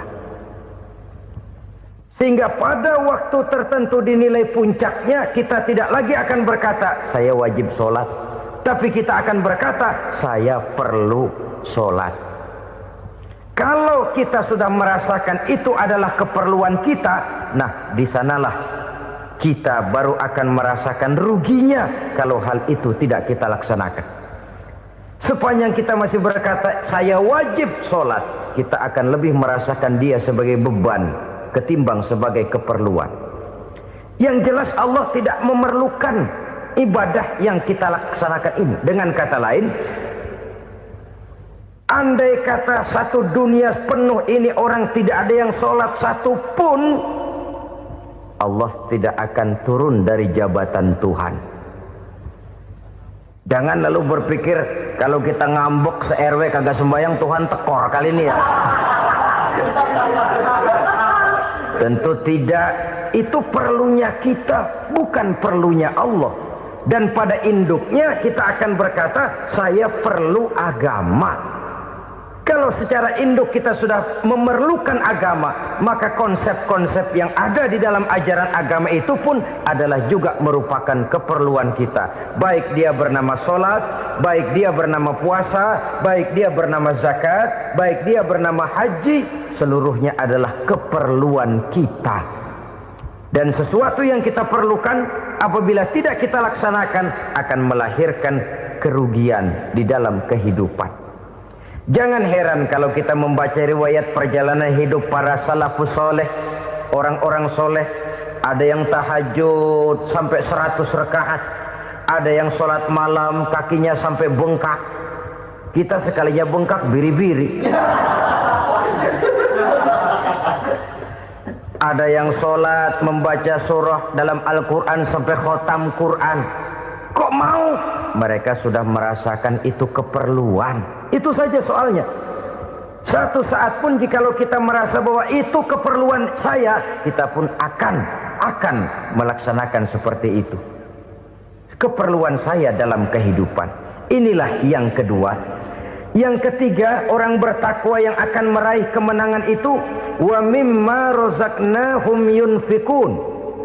Mereka membelanjakan sebagian daripada rezeki yang diberikan Allah kepada mereka. Mereka infakkan di jalan Allah. Ada satu dialog menarik. Satu hari seorang anak muda bertemu dengan seorang kakek-kakek yang sudah dikenalnya baik. Bertanyalah anak muda ini, "Kek, umur kakek berapa tahun?" 15 tahun, kata si kakek. "Anak kakek berapa orang?" 1.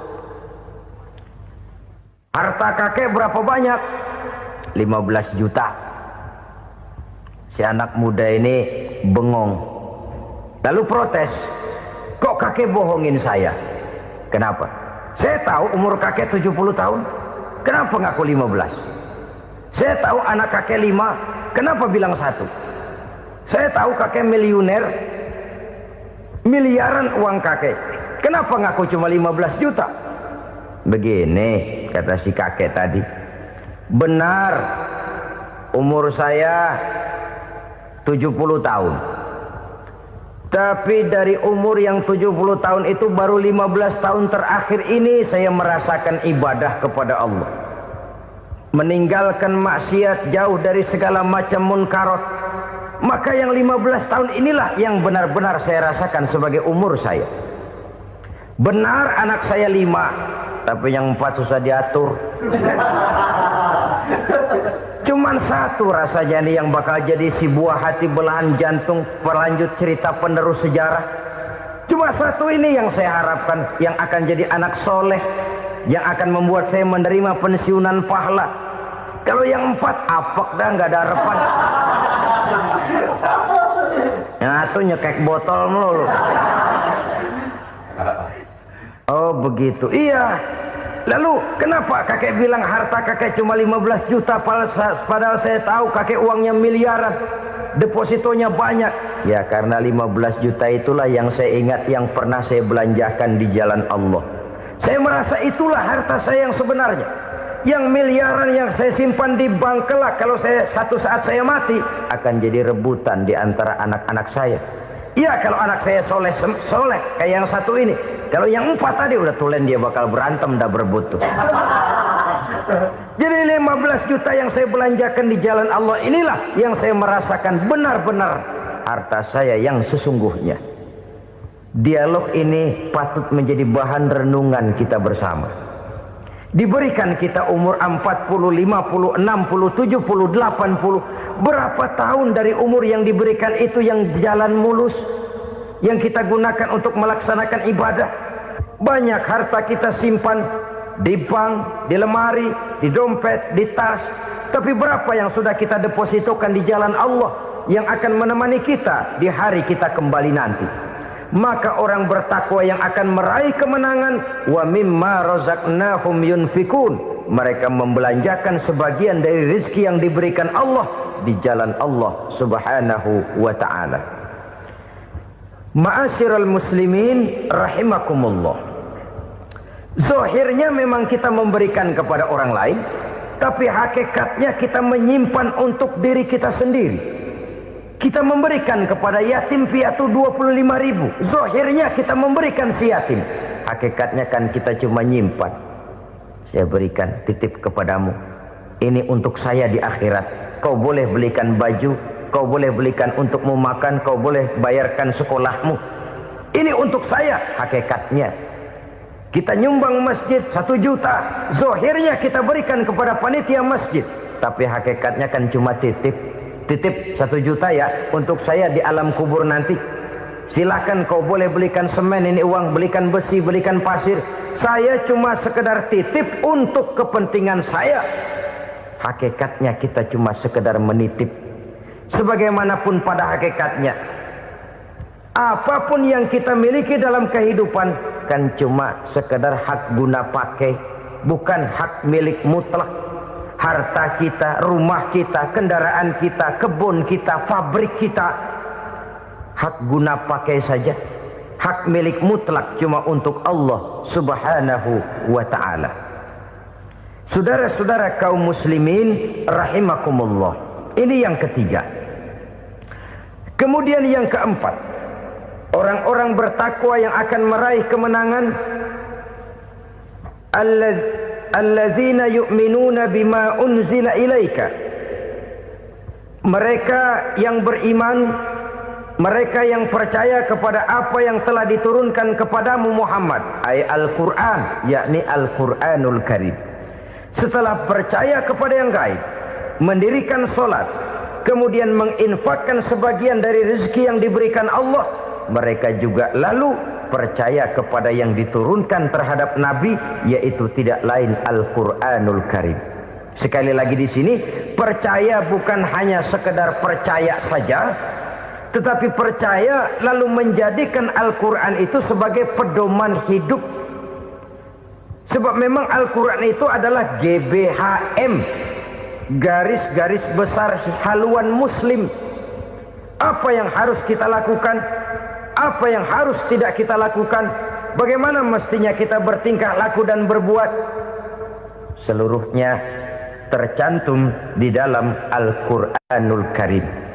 Itu sebabnya ketika satu hari Aisyah ditanya bagaimana akhlak Rasul, beliau menjawab, kana Rasulullah sallallahu alaihi wasallam khuluquhul Quran.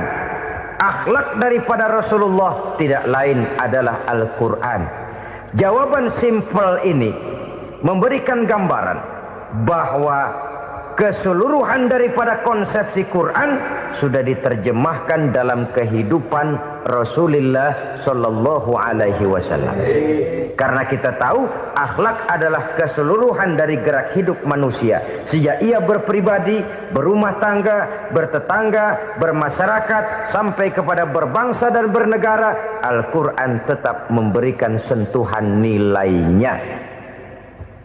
Oleh karenanya, orang-orang yang bertakwa adalah orang-orang yang menjadikan Al-Quran sebagai pedoman dalam kehidupannya. Dan kita yakini Al-Quran diturunkan kepada Nabi Muhammad bukan merupakan produk Nabi Muhammad. Isi dan redaksinya langsung dari Allah Subhanahu wa ta'ala. Kemudian cirinya yang kelima, orang bertakwa yang akan meraih kemenangan itu, wa ma unzila min qablika. Tidak hanya sekedar percaya kepada yang diturunkan terhadap Nabi Muhammad, yaitu Al-Quran. Mereka juga percaya kepada apa yang pernah diturunkan kepada para nabi, kepada para rasul sebelum Nabi Muhammad. Percaya kepada adanya suhuf, percaya kepada adanya Taurat, percaya kepada adanya Injil, percaya bahwa Allah dahulunya sudah menurunkan Taurat kepada Musa, percaya bahwa Allah sudah menurunkan Injil kepada Isa, percaya Injil ada, Taurat ada, diturunkan Allah untuk Isa dan Musa, tetapi tidak wajib mengamalkannya karena kita sudah diberikan Al-Quranul Karim. Ini yang perlu saya garis bawahi. Kita percaya Allah telah menurunkan Injil dahulu kepada Isa. Kita percaya bahwa Allah telah menurunkan Taurat dahulunya kepada Nabi Musa. Kadang-kadang ini dijadikan dalih, dikacaukan pengertiannya.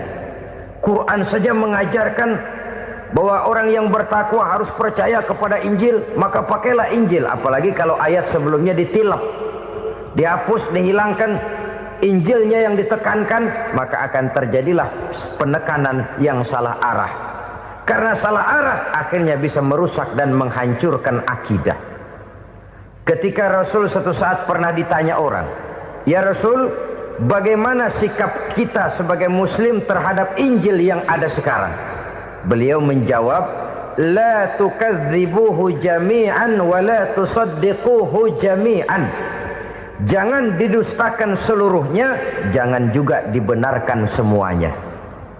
Artinya, ini sudah merupakan gambaran dari Rasul bahwa dalam Injil yang ada sekarang masih ada ajaran-ajaran tauhid yang dibawa oleh Nabi Isa dan diajarkan kepada umatnya.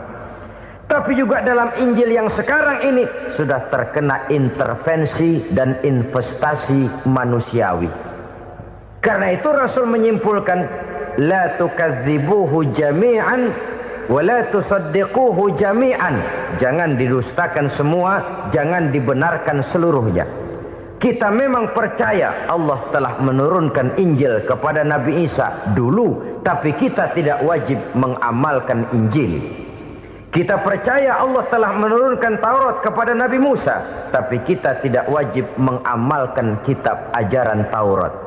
Yang wajib kita percayai dan kita amalkan hanyalah Al-Quranul Karim.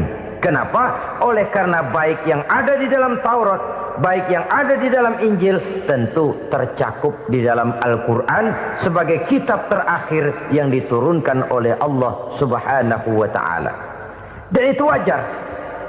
Kalau seorang pejabat mau mengeluarkan satu keputusan baru, tentu dia harus meninjau keputusan-keputusan lama. Andai kata dianggap tidak berlaku, dianggap tidak relevan lagi, maka keputusan-keputusan lama itu tentu sudah dianggap tidak berlaku. Sebagian daripada aturan-aturan dalam keputusan lama yang masih dianggap relevan tercantum dalam keputusan baru yang wajib diamalkan. Begitulah hubungannya antara Al-Quran, Taurat, Zabur, dan Injil. 4 kitab samawi yang diturunkan Allah masing-masing kepada Zabur untuk Nabi Daud, Taurat untuk Nabi Musa, dan Injil untuk Nabi Isa alaihi wassalatu wassalam. Ketiga-tiga kitab itu kita percayai adanya. Kita yakini Allah telah menurunkan Zabur, Taurat, dan Injil. tapi kita tidak wajib mengamalkannya. Yang wajib kita mengamalkannya sekarang ini tidak lain hanyalah Al-Quranul Karim saja, karena ia mencakup apa yang ada di dalam Zabur, apa yang ada di dalam Taurat, dan apa yang ada di dalam Injil. Keotentikannya bisa dipertanggungjawabkan. Ya, tapi kan Nabi Muhammad sudah mati 14 abad yang lalu, dan di zaman beliau Al-Quran kan belum dikodifikasikan, belum ditulis. Bagaimana keotentikannya bisa dipertanggungjawabkan? Mudah saja. Allah berjanji, inna nahnu nazzalna dzikra wa inna lahu lahafizun. Kami yang menurunkan Al-Quran dan kami yang akan menjaga dan memeliharanya. Allah turunkan Quran, Allah menjaganya. Bagaimana cara Allah menjaga Al-Quran itu? Banyaknya orang-orang yang hafaz Al-Quran. Hafaz Al-Quran 30 juz, 114 surah, 6.666 ayat. Sehingga jangankan satu kata, jangankan satu ayat, satu kalimat saja berubah, sudah akan timbul reaksi dan mudah dimengerti. Kenapa? Banyak orang-orang yang hafaz Al-Quran. Sedangkan pada setiap akhir tahun biasanya malaikat Jibril selalu mengadakan checking terhadap ayat-ayat yang diturunkan pada waktu itu. Di zaman Nabi sendiri sudah ada usaha kodifikasi. Dan yang lebih luar biasa lagi, sampai hari ini tidak seorang pun mampu membuat satu ayat saja semacam Al-Quran. Ke bahasa manapun dia diterjemahkan, naskah aslinya tetap ikut. Rujukan dasarnya tetap ada. Berdasarkan itu, maka tidak mungkin terjadi penyelewengan terhadap atau pemalsuan terhadap ayat-ayat Al-Quranul Karim.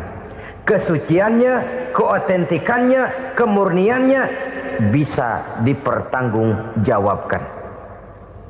Ma'asyiral muslimin rahimakumullah. Oleh karenanya, konsepsi dasar daripada ajaran Islam ini memang tidak lain adalah Al-Quran dan Sunnah. Isi daripada agama Islam yang merupakan iman, Islam dan ihsan, konsepsi dasarnya tidak lain adalah Al-Quran dan Sunnah Rasulullah Sallallahu Alaihi Wasallam. Maka yang kita perlukan sekarang ini adalah terjemahan Al-Quran di dalam kehidupan kita. Dengan demikian, maka gaya kehidupan yang lebih Qurani itulah yang kita dambakan. Kita perlu memang terjemahan Quran dalam bahasa Inggris, dalam bahasa Belanda, dalam bahasa Jepang, tapi yang lebih kita perlukan adalah terjemahan Quran di dalam kehidupan kita. Konsekuen, tidak memanipulasi, ringan sama kita jinjing, berat sama kita pikul. Jangan kalau lempengan ayat Quran tuh kira-kira enak diamalin, keras teriakan kita. Giliran kira-kira ayat Quran itu mukul kepala kita sendiri, diam kita. Itu ciri yang pernah disindir Allah dalam awal-awal Baqarah juga. Ciri beragamanya orang yang munafik. Kullama adha'a lahum masyawfih, kata Allah. Wa iza azlama alaihim qamu. Apabila terang mereka jalan, apabila gelap mereka berhenti. Artinya, kalau kira-kira di Islam nguntungin, rame-rame pada teriak Islam. Tapi ketika diminta untuk berjuang, ketika dituntut untuk berkorban, rame-rame mengundurkan diri. Nasib agama tidak ubahnya seperti daun pisang yang dikait orang di tepi jalan lantaran tak berpayung di ketika hari hujan. Manakala hujan usailah sudah, daun itu pun dicampakkan di tepi jalan, diinjak pula orang nan lalu. Artinya orang menjadikan agama cuma sebagai lipstick, decoration only, tidak konsekuen. Hanya pada saat-saat kelihatannya Islam membawa keuntungan, rame-rame orang teriak-teriak tentang Islam. Tapi jikalau diminta berjuang, jikalau dituntut untuk berkorban, biasanya rame-rame juga mengundurkan diri. Jangan heran kalau mayoritas hitungan kita, tapi minoritas peranan kita. Kuantitas kita dalam jumlah, tapi dalam kualitas kita lebih sering jadi penonton daripada jadi pemain. Padahal itu sangat tidak boleh terjadi. Umat Islam di Indonesia harus bangkit. Umat Islam di Indonesia harus sadar akan keberadaannya. Tidak boleh hanya jadi penonton berpangku tangan. Karena memang agama kita juga mengajarkan untuk konsekuen di dalam menjabarkan ajaran-ajaran daripada agama kita. Kita sering jatuh menjadi umat yang lemah oleh karena kita ini tidak pandai menggalang kebersamaan yang diakibatkan tidak konsekuennya kita. Diistilahkan bahwa umat Islam di dalam menggalang kebersamaannya itu harus seperti orang main sepak bola. Saudara-saudara kan tahu orang main sepak bola itu. Orang main sepak bola, kalau pertandingan belum dimulai sih silakan saja kumpul di luar lapangan, atur strategi yang baik. Tapi kalau pertandingan sudah dimulai, turun ke lapangan hijau, jangan kumpul terus. Ada sepak bola gotong royong, mundur rame-rame, depan ke depan kumpul melulu mainnya. Kalah. Orang main sepak bola itu ya harus ada penyerang tengah, harus ada penjaga gawang, harus ada strikernya, harus ada kiri luarnya, kanan dalamnya yang jadi backnya. Posisi boleh bermacam-macam, tapi yang penting saling ngoper untuk menggolkan gawang lawan. Begitulah umat Islam ini. Boleh ada yang jadi pejabat, boleh ada yang jadi pengusaha, boleh ada yang jadi petani, silakan ada yang jadi seniman, ada yang jadi penyair, ada yang jadi artis sekalipun. Tapi kalau sudah berhasil menguasai bola, jangan lupa operannya. Operan itu yang langka. Kita ini muslim kadang-kadang kalau sudah memegang menguasai bola, kalau belum mau mampus, belum mau ngoper. Nanti kalau sudah nggak punya bola, baru mau ngoper.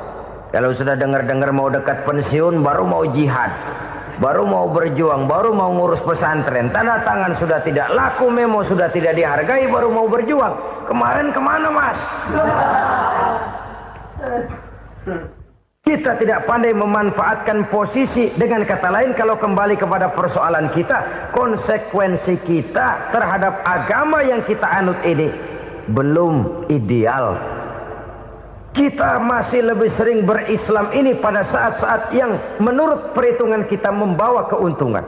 Tapi kalau diminta berjuang, dituntut berkorban, yang itu pun hakikatnya adalah untuk kepentingan kita juga. Allah tidak pernah menuntut kita untuk jihad bagi kepentingan Allah, itu tidak. Berjuang menegakkan agama Allah, apakah untuk kepentingan Allah? Tidak. Untuk kepentingan kita. Sebab nilai-nilai jihad itu pada akhirnya akan membawa kita kepada satu kebahagiaan. Setidaknya kalau tidak di dunia, tentu di akhirat sebagai syahid. Oleh karena itu, pada bagian akhir ini saya ingin mengajak, marilah kita konsekuen. Sekali kita berkitabkan Al-Quranul Karim, mari dia kita jadikan pedoman. Jangan cuma kita jadikan sebagai penghias dinding, pelengkap rumah, bahwa di rumah kita ada Al-Quran, tapi yang baca kecoa. Habis pada bolong tuh Quran. Yang penting kan punya Quran. Ditaruh di pintu rumah. Biar apa? Biar kuntilanak kagak masuk katanya. Ya apa itu nasib Quran, cuma kerjanya jaga pintu, ngusir kuntilanak, ngusir memedi. Bagaimana kita hidup menurut tuntunan Al-Quran? Kadang-kadang tidak pernah menjadi masalah bagi kita. Maka bagaimanakah Al-Quran akan mungkin membawa keberkahan dalam hidup kalau ajarannya kita injak-injak dalam keseharian kita? Mewujudkan gaya hidup yang lebih Qurani, itulah yang akan kita rintis di dalam kehidupan kita. Bertahap, step by step, menurut kemampuan yang ada pada kita. Jika jalan ini tidak bisa kita selesaikan, percayalah akan ada generasi penerus yang akan melanjutkan usaha dan cita-cita mulia itu. Jadi percaya kepada Taurat, percaya kepada Injil, sekadar percaya Allah dahulunya sudah menurunkan itu. Tapi kita tidak wajib mengamalkannya. Kenapa? Generasi Injil masa berlakunya sudah kedaluarsa. Taurat masa berlakunya sudah kedaluarsa. Injil pernah berlaku untuk orang Nasrani di zaman Nabi Isa. Taurat pernah berlaku untuk orang Yahudi di zaman Nabi Musa. Setelah generasinya berlalu, datang Rasul penutup yang membawa Al-Quranul Karim, maka Al-Quran itulah yang berlaku menjadi pedoman sampai hari akhir nanti. Jangan jauh dari Al-Quran, karena apabila ini kita lakukan, maka kita akan kembali kepada satu gaya hidup yang jauh dari tuntunan agama, dan itu artinya kita akan semakin jauh untuk meraih kemenangan. Saudara-saudara kaum muslimin rahimakumullah. Yang keenam, yang terakhir, orang-orang bertakwa yang akan meraih kemenangan itu wabil akhirati hum yuqinun. Mereka percaya, mereka yakin seyakin-yakinnya akan adanya hari akhir, di mana seseorang akan mempertanggungjawabkan seluruh perbuatannya di dalam hidup ini.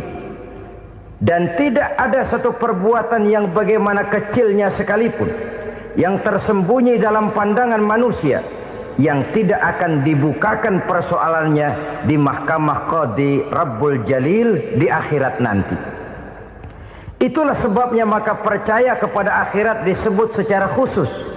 Padahal di awal tadi sudah dijelaskan yu'minuna bil ghaib, percaya kepada alam gaib, dan alam gaib ini termasuk akhirat. Kenapa pada bagian akhir disebut lagi akhirat?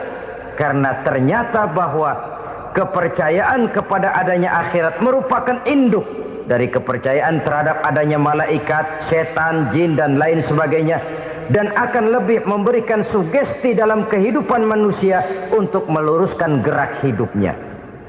Jikalau satu saat tergerak hati akan berbuat kejahatan, ingin mencuri, sadarlah, awas ada akhirat. Sebab kalau kita cuma teriak awas ada polisi, itu cuma tertunda sementara, begitu polisi meleng, embat. Kalau kita ingin berbuat jahat cuma berteriak awas ada hansip, cuma sementara kehansip itu ada. Tapi kalau ceritanya awas ada akhirat, mau menyeleweng awas ada akhirat, mau berjudi awas ada akhirat, mau mencuri awas ada akhirat. Keyakinan yang akan meluruskan gerak hidup manusia sehingga gerak itu jadi lebih terarah dan terkontrol, tidak merugikan baik diri sendiri, lebih-lebih orang lain. Ternyata bahwa kepercayaan kepadanya adanya hari akhirat sanggup menjadi sumber daya kontrol dari kehidupan manusia, sehingga ia tidak terjebak dalam perbuatan maksiat dan munkarat. Saudara-saudara kaum muslimin, inilah saja yang kita bicarakan pada pertemuan kali ini. Semoga Allah subhanahu wa ta'ala memberikan kekuatan zahir dan batin kepada kita untuk dapat meraih kemenangan dengan beriman kepada yang gaib, mendirikan solat, membelanjakan sebagian dari rezeki yang diberikan Allah, percaya kepada Al-Quran, beriman kepada kitab-kitab yang diturunkan sebelum Al-Quran, lalu meyakini adanya hari akhirat. Terima kasih atas segala perhatian, mohon maaf atas segala kekurangan. Usikum wa nafsi bitaqwallah. Wassalamualaikum warahmatullahi wabarakatuh. Waalaikumsalam.